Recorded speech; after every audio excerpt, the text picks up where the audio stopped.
એવું તો અચાનક શું થઈ ગયું જેના લીધેથી અમારે ઇકોલીન બધાને નીકળી જવું પડ્યું?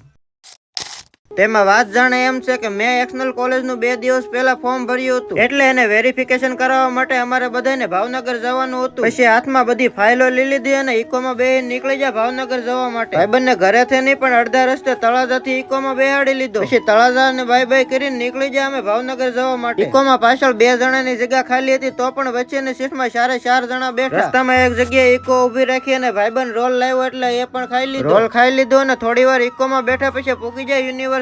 મહારાજા કૃષ્ણકુમાર સિંહજી યુનિવર્સિટી ભાવનગર આવ્યા હતા સ્પેશિયલ ફોર્મ વેરિફિકેશન કરાવવા માટે. ફોર્મ સાહેબને અંબે દીધું અને સાહેબે ચેક કરીને વેરિફિકેશનનો સિક્કો લગાવી દીધો અને પછી અમે યુનિવર્સિટીથી નીકળી ગયા અને આવી જાય ડાયરેક્ટ અન્નપૂર્ણા ડાઇનિંગ હોલમાં જમવા માટે. જમવામાં તો બીજું કઈ નહીં પણ ગુજરાતી થાળી સ્પેશિયલ લીધી હતી. મસ્ત મજાનું જમવાનું જમી લીધા અને પછી તૈયારી કરી નાખી ઘરે જવા માટે. તો હવે ધીમે ધીમે આપણો ખરપિયો ખરપિયો નહીં પણ ઇકોલીન નીકળી જાય ઘર તરફ. અને આ વિડીયોનો આયાત પૂરો કરી નાખીને મોર મિનોલોગ માટે ફોલો કરવાનું ના ભૂલતા.